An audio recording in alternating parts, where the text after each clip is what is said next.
শুভেন্দু অধিকারী সাসপেনশনের প্রতিবাদে উত্তাল হয়ে উঠল বিধানসভা। আজ বাইরে বসে অবস্থানে বসেন শুভেন্দু অধিকারী সহ বিজেপি বিধায়কেরা। তার আগে বিধানসভার মূল গেটের সামনে কাগজ ছিঁড়ে কালো পোশাক পরে তারা প্রতিবাদ জানান, বিক্ষোভ দেখান।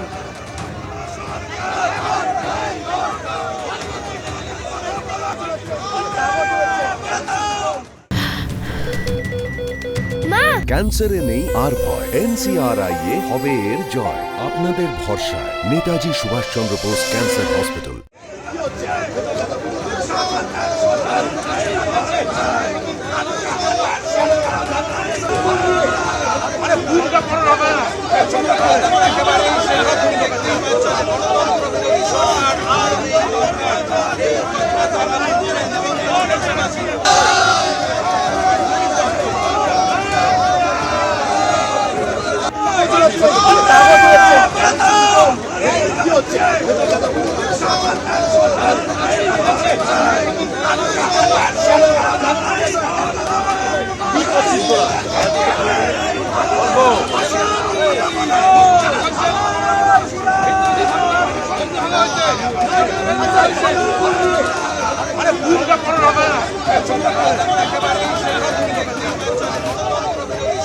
আজ কিছুক্ষণ আগে বিধানসভার বাইরে বিক্ষোভ দেখান শুভেন্দু অধিকারী। অন্যান্য বিজেপি বিধায়কদের সঙ্গে রাস্তায় বসে পড়ে তারা প্রতিবাদ জানান এবং শুভেন্দু অধিকারী আজকে বললেন, আমি মুখ্যমন্ত্রীকে হারাবো।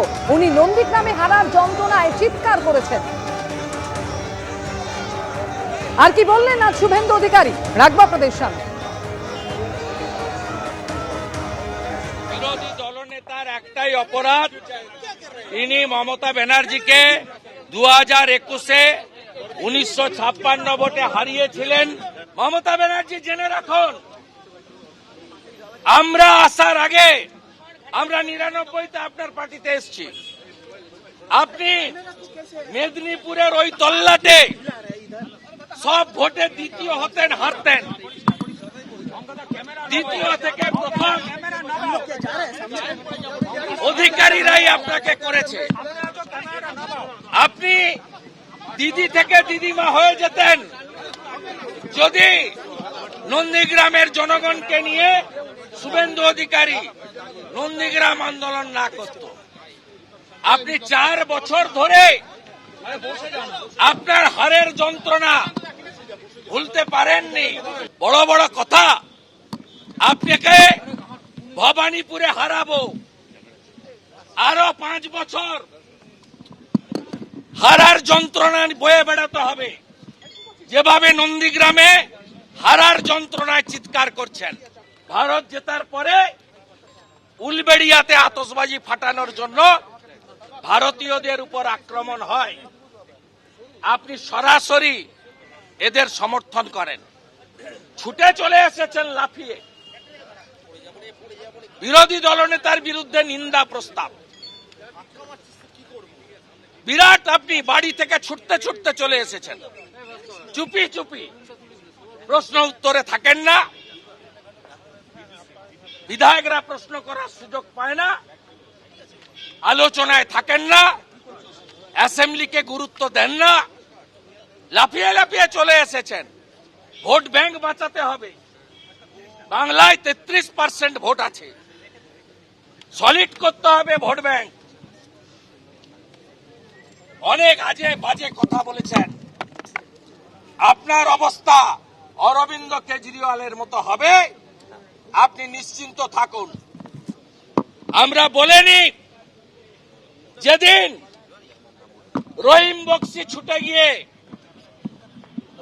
আদিবাসী নেতা মনোজ টিগ্গাকে মারে, সেদিন নিন্দা প্রস্তাব আসে না। শওকত মোল্লা ছুটে গিয়ে নরহরি মাহাতোকে মারে, সেদিন নিন্দা প্রস্তাব আসে না।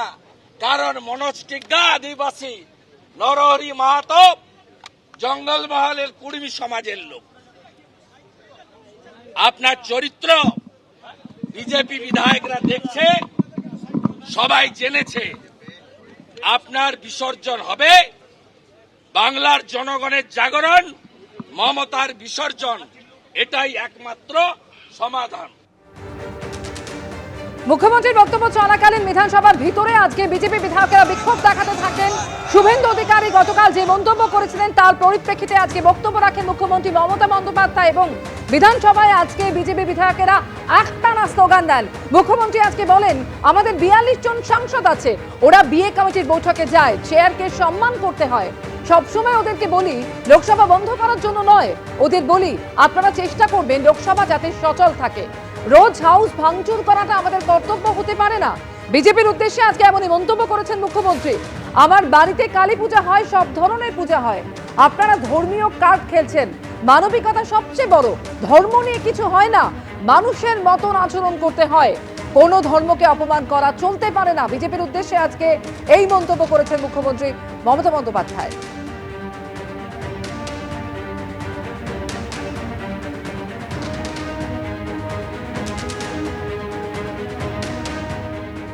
আজকে মুখ্যমন্ত্রী যখন বিজেপি বিধায়কদের উদ্দেশ্যে এই মন্তব্য করেন তখন পাল্টা তার উত্তর দিয়েছেন বিজেপি বিধায়ক শঙ্কর ঘোষ। বিরোধী দলনেতা অনুপস্থিত, খালি মাঠে খেলতে চান উনি, বিধানসভার সদস্য না হয়ে এই বিধানসভা ভাঙচুরের নেতৃত্ব দিয়েছিলেন আপনি। বিধানসভায় দাঁড়িয়ে মুখ্যমন্ত্রীকে এভাবেই জবাব দিয়েছেন শঙ্কর ঘোষ। এই ধরনের মন্তব্য করা যায় না, শঙ্কর ঘোষকে জানালেন স্পিকার বিমান বন্দ্যোপাধ্যায়। আপনার দলের বিধায়ক বলছেন আমরা 70 তোমরা 30 কেটে ভাসিয়ে দেব। ফিরহাদ হাকিম কি বলেছিলেন ভুলে গেলেন? হুমায়ুন সিদ্দিকুল্লাহর বিরুদ্ধে কেন আপনারা ব্যবস্থা নিচ্ছেন না? আজকে এই প্রশ্ন তুলেছেন বিজেপি বিধায়ক শঙ্কর ঘোষ। ওনার দলের মন্ত্রী ফিরহাদ হাকিম সাহেব তিনি ধর্মান্তকরণের কথা বলেছিলেন মিনি পাকিস্তানের কথা। সেই মুখ্যমন্ত্রীর কোনদিন চেয়ারের মর্যাদার কথা মনে পড়েনি। আজকে হঠাৎ করে ওনার বিরোধী দলনেতার চেয়ারের মর্যাদার কথা মনে পড়েছে। 4 বার সাসপেন্ড করেছেন ওনাকে, 8 বার প্রিভিলেজ এনেছেন। ওনার একটাই অপরাধ, উনি তৃণমূল কংগ্রেসের দুর্নীতি মুখোশ টেনে ছিঁড়েছেন। আমাদের ভয় যে বিরোধী দলনেতাকে বিধানসভার ভেতরে খুন করা হতে পারে, এই পরিকল্পনা তৃণমূল কংগ্রেসের সরকার করছে। তার জন্য আজকে ট্রায়াল হিসাবে কালো জামা পরিয়ে আমাদের মতন একজন ব্যক্তিকে বিধানসভার ভেতরে প্রবেশ করানো হয়েছে। কলকাতা পুলিশের নিরাপত্তা নিয়ে ওই ব্যক্তি ভিতরে ঢুকেছিল। এই রকম ব্যক্তি দিয়ে পরবর্তীকালে বিধানসভার অভ্যন্তরে বিরোধী দলনেতাকেও খুন করবার পরিকল্পনা এই সরকারের থাকতে পারে বলে আমাদের মনে হচ্ছে। বিজেপি বিধায়ক শঙ্কর ঘোষ আজকে বিধানসভার ভিতরে যখন মুখ্যমন্ত্রীর উদ্দেশ্যে প্রশ্ন ছুড়ে দেন তখন মুখ্যমন্ত্রী বলেন, ববিকে আমি নিজে বলেছি এরকম বলা যাবে না, হুমায়ুন যা বলেছে দল ব্যবস্থা নিয়েছে। আপনাদের বিরোধী দলনেতার এত সাহস হয় কি করে যে বলেন মুসলিমদের ছুঁড়ে ফেলে দেবেন? কোন শাস্তি দিয়েছেন?